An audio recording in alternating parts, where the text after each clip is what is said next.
You're listening to the Sports Fix, and it's now time to speak with one of our latest recruits here on our sports shows across the Flow FM network, and I'm very pleased to welcome him back, Eddie Dads from the scplaybook.com.au masthead. Dadsy, great to get you back on the show. How are you doing? Thank you, Ellis. Yeah, really good. Thanks for having me. Always great to chat sport with you, Eddie Dads. Dadsy, plenty of AFL games in pre-season mode still, of course, taking place across the weekend as we look forward to the season finally commencing. We'll start over at the Davenport Oval where Richmond defeated the Hawks. So was this a case of business as usual for the Tigers?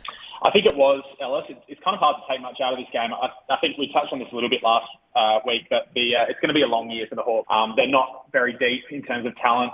They are missing a few as well. They've got a few coming back from injury. So it's pretty hard to take anything out of this from a Brisbane standpoint, apart from to say that Dustin Martin looked really good. He spent the entire game in the midfield. And a couple of their young guys, Hugo Ralph-Smith and Josh Gibcus, both looked really good and are a big chance to play round one for the Tigers. One game that certainly had plenty of attention and focus on it, certainly in South Australia at least, was the showdown being played in Richmond. Unfortunately, this one was not taken regionally, which we did express on the Flow was disappointing. Would love to have personally seen this one go up to the West Coast where there's such an appetite for live football. But in the end, Port Adelaide quite unconvincingly dismissing the Crows, Dadsy. So what did you make of this one? Yeah, of course, I echo your thoughts about taking these games regionally. I think it's a big missed opportunity for the AFL. It's something the NRL does really well in the pre-season, take games out to Albury and out west as well. So yeah, I concur with that. In terms of the game itself, Josh Rochelli was really, really good again for the Crows. We touched on him last week. He kicked another 3 in this game, so he will play round one, which is really exciting.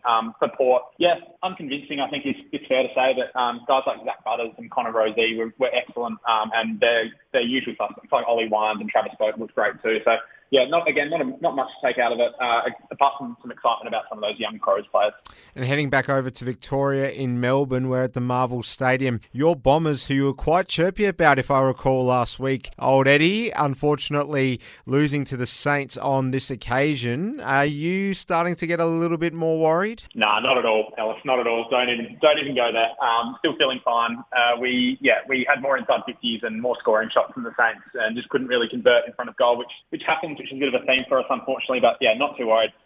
St Kilda looked okay though. They had a couple of really annoying little injuries for them. Jack Billings went down with a hamstring, which is a really unfortunate little injury for him. And yeah, they had a couple other players with a few niggles as well. But yeah, not too worried about the Dons. I think we'll be okay for round one. The Giants beating Collingwood. Now, the Pies fans, they are yearning for some success this season. So I take it from your stance on pre-season in general that they should probably not pay too much focus on how the Pies have been performing in pre-season, Eddie. It's tough, Ellis, because I actually do think you can put some stock in a couple of things, and one of the things you can definitely put some stock in is Nick Dacos looks fantastic. He is as good as advertised. We sort of wondered pre-season how he would go stepping up from that NAB League under 18. Sort of set up into the AFL system, but yeah, he just looks so at home. He had 31 touches. He was brilliant. Yeah, the Pies look okay. They've got some promising little young talent there. The Giants were, again, not operating at full strength, so I'm not too worried about them. If you're a Giants fan, they're going to be fine. They've got the job done by 41 points anyway, so yeah, they're going to be okay, and the Pies fans should get excited. There's a lot of young kids to look forward to. Now, in a closed game to fans, quite extraordinarily, we saw in the Derby over in the West, Freo, who are certainly getting their fans a lot more excited than the West Coast half of town at the moment in pre-season at least, getting up, not as heavily as last time out, but I believe this was the second time in a week that these two played off due to the ridiculousness of WA's border stance. Fremantle getting up over West Coast. Should Eagles fans really be starting to get concerned, Eddie, because there was a lot of talk last year about the fact that very promising premiership window seemed to almost look as though it had shut back in 2021. So losing again here to Freo, should West Coast fans be a little bit concerned? The short answer is yes. There's some real bad signs for West Coast. Not fully of their own doing. There are some really serious injuries. Guys like Elliot Yeo, Dom Sheed is out too. They're struggling. Tim Kelly was sort of a bright spot for you guys yesterday. I'm not sure if you watched the game, but he was fantastic. He had 32 possessions. He's going to have a big year if there any chance. For the Freo side of things, their kids look good again. Caleb Sarong is a gun, as we know. Andrew Brayshaw is a gun. But they've also got some sort of lesser luck coming up, like Heath Chapman as a defender and Will Brodie as a young forward who's come across from the Gold Coast also looks really good. And also in some other results, Sydney Swans getting up over North Melbourne there. Also played at the Giants Stadium. I don't think anyone was shocked to see that one. And we also had in a result earlier on in the week, Brisbane Lions getting up over the Dogs in Melbourne. Dadsy, we'll switch our attention over to the NBL in Australia's domestic basketball scene. The 36ers yesterday getting losing to the Wildcats in what was a pretty impressive display from the away side. Yeah, look, obviously the Wildcats are the force of the NBL competition and looks like it's going to be no different this year. Bryce Cotton, again, fantastic. Todd Blanchfield, 22 points.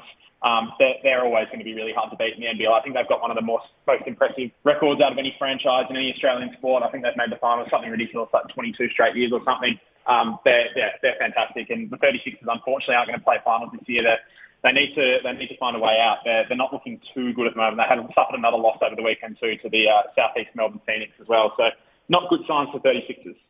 The Sydney Kings in what was quite an exciting game, emerging by 10 points. They were victorious over the Taipans. So how did you see this one play out? Yeah, again, another really interesting result. Scott Machado for the Taipans, the 31-year-old guard. He dropped 26 points, had just a fantastic game from the floor, shooting really nicely. And then, some of Sydney's players stood up too, but they eventually got the chockies in the end. Xavier Cooks, their guard, was fantastic. He had 23. He made 13 shots, which is always great. Shows he's getting to the line a lot. Just business as usual for the Sydney Kings. We also had Melbourne United beating the Bullets. They're sitting top of the ladder. At the moment, they're looking like they're going to be really hard to beat. They've got a really nicely balanced lineup. They don't have really anyone that they rely on any given time to give them points. They've got the Matthew Dellavedova, obviously the NBA former NBA star there. He runs the show. He was again everywhere distributing. He's a great assist man, as we know from his days in the NBA. He was fantastic, and Melbourne are top of the ladder and they're flying. They're going to be hard to beat.